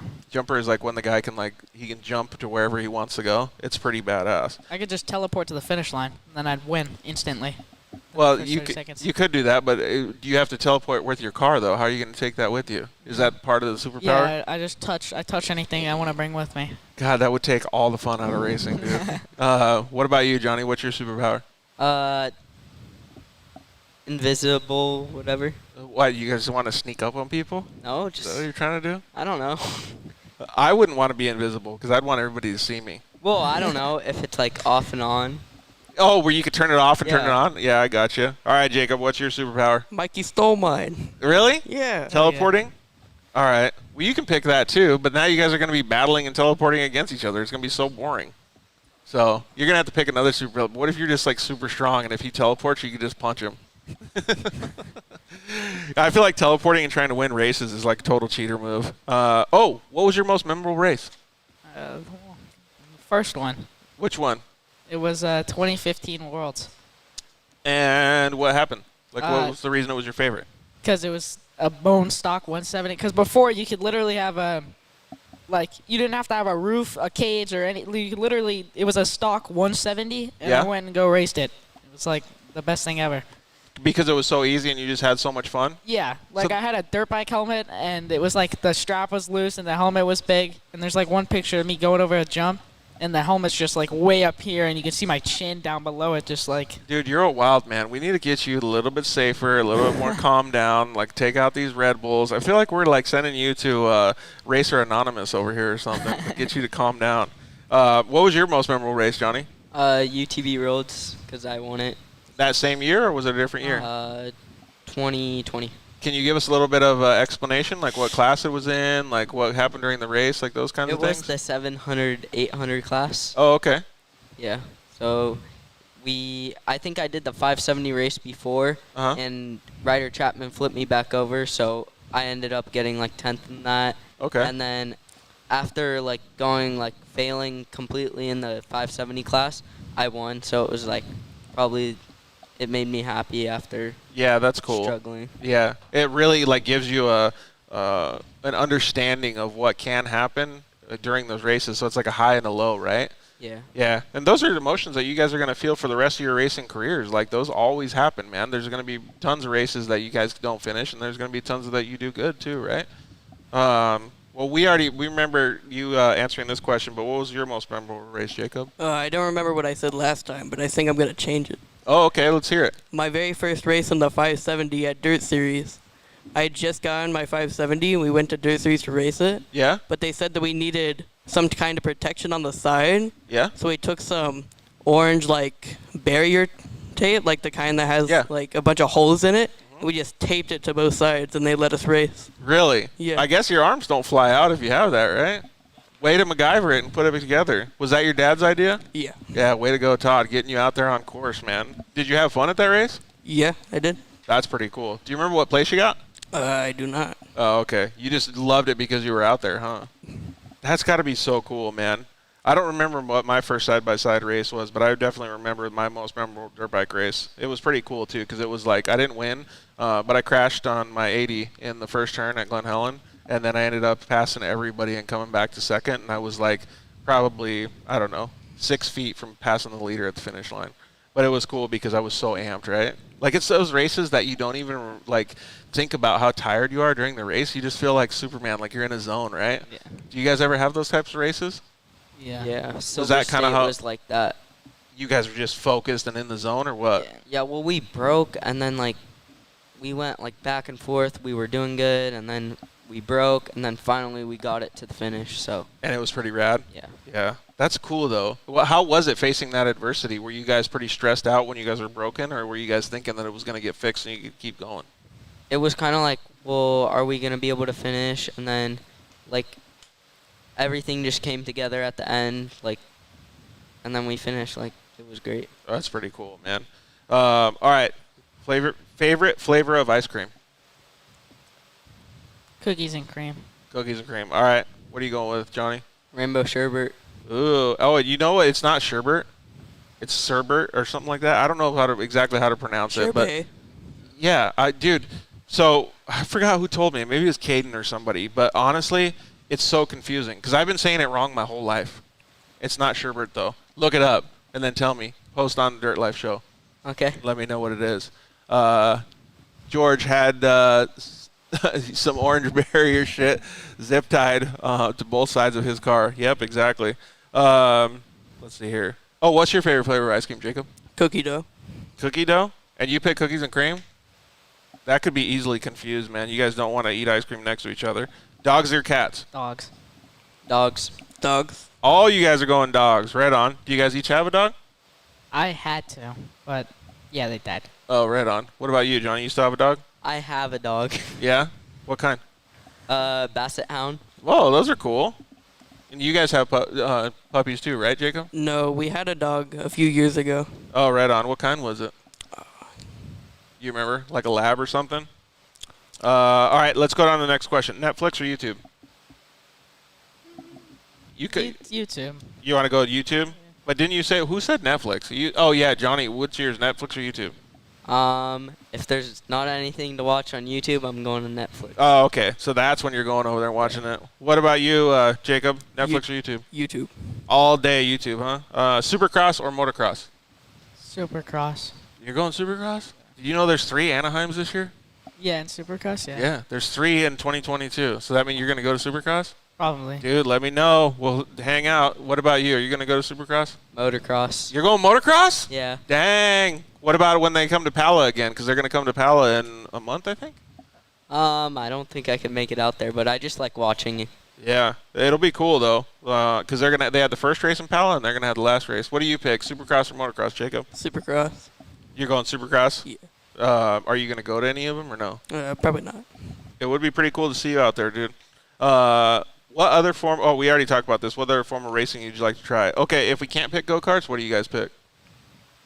You know, a Formula One car would be pretty nice. Dude, you can't go like that. You got to pick like boats or monster trucks or something, dude. You got to pick something off the wall, man. Make your fans happy. Be like something that goes fast, really fast. Horse racing. Horse racing? That is pretty wild, dude. You're gonna get a whole bunch more fans, dude. Probably chicks too. Going horse racing? That's gonna pull the chicks, dude. Yep. So, are you changing yours to horse racing now too? No, I don't want to. I don't want to go horse If you have to pick something totally He wild likes off. guys. So. Oh, burn! That's the clip I'm gonna cut out. What time is it right now? So it's almost 7 o'clock. That's the clip I'm putting on YouTube. What would you pick if it was like a totally off the wall form of racing, like speedboats or what, like something crazy? You could pick. Probably be boats. But you're going boats? Yeah. Like, have you seen those ones where they go like, I don't know, 60 miles an hour, and then the guy in the passenger seat, like the co-driver says like this, and then you just turn the wheel? They're like little swamp buggy things. Yeah, but when they like tip over, it's freaking nuts, dude. Like they tip over and they're just like in the dirt or in the grass, man. It's crazy. All right, hot dogs or hamburgers? Hamburger. Oh, okay. So you don't like girls. Hot dogs or hamburgers? Hot dogs. All right. What about you, Jacob? I don't like Wheaties in my Hamburger. mouth. You said it, man. I was trying to be the nice guy. Who is your celebrity crush? I don't know. You got to pick one, dude. Especially when we're talking about girls right now. You got to pick something. Who's your Braden Baker. Braden Baker? Your celebrity crush? It's going back and forth. Yeah, man. No, for real. Go. Give me an answer. Uh-oh. Yeah, give me an answer. I don't have an answer. No? No, I have no idea. Oh. That one girl from Talladega Nights. Which one? The wife. Oh, the wife. You're going the wife that on one. Talladega Nights? You probably said that because you were stealing it from Jacob. Yeah. That's why. Who's your celebrity crush, Johnny? Haley Deegan. Oh, you're going Haley Deegan? Yep. You know, she lives she used to live like 5 seconds from my house. I ride my bicycle by her house all the time. We can make it work. That's a perfect answer, man. How about you? Who's your celebrity crush, Jacob? Freaking Mikey just stole it to make himself look bad. Yeah, he did, right? You guys can't be fighting over the same girl. You got to just move on, bro. Do you have another celebrity crush, or you just go all about Talladega Nights? It's all about Talladega. Oh, man. All right, last question of the night. The hardest one. Chips and guacamole or french fries and ketchup? French fries and ketchup. Boring. That's not, Chips that's and not guac. hard. Yeah. Me and Mikey just broke up, dude. No. What, you said chips and guac, Johnny? Yep. How about you, Jacob? We know what yours was, but you can say it again. French fries and ketchup. You're going french fries and ketchup, too? All right. Well, that's pretty much all the questions that we had tonight. I know we missed a couple on the guys that were talking, that were commenting in. We really do appreciate it. Do you guys have any other things that you wanted to say before we sign off? Yeah, I'd like to thank some people. Oh, okay. Let's do it then, man. Do you guys all have the same sponsors, or do you guys have different sponsors? Because we should let Johnny go, and then you guys can go after him too. Is that cool? Yeah. All right. Hey, and before you start saying it, I'm going to tell you the same thing I told Travis at his show. When you talk about your sponsors, it's always good to mention their name because they're the ones that help. They all have families. They all have their work that they do. It's really important to those guys when you mention their name. Yeah, I'd like to thank Pete from Got Sand Performance, Ibach, Julian. He's like the CEO over there. Oh, yeah? Method Race Wheels. Colby hooked us up with some wheels. Demon, Coonjaw. He gets us those good axles. Babbitt's. there you Cody. Cody's over there. DC Shocks, Kurt. My dad.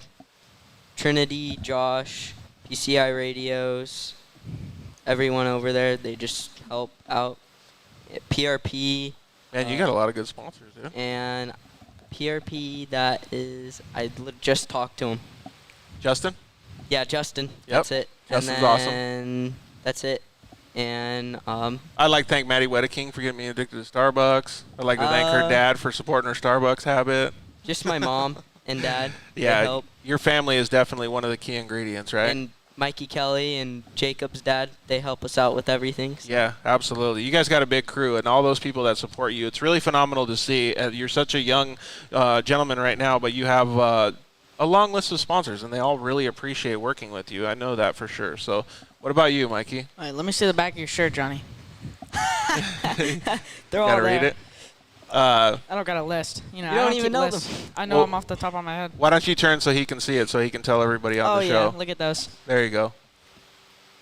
So there's a few on there, Johnny. Or Yeah, just Mikey. stand up and get over there. There you go. Oh, okay. You know, Here. that's the race program. Why don't we switch the camera angle? So put your back in front of this camera right here. Come up a little bit right Oh, there. Yeah, there you go. Look at those. Why There don't we you go. Why don't you mention a few of them at least, Mikey? Well, I'd like to give one special shout out to Anthony Martinez, who is the biggest helper on the planet and the best man I've ever met.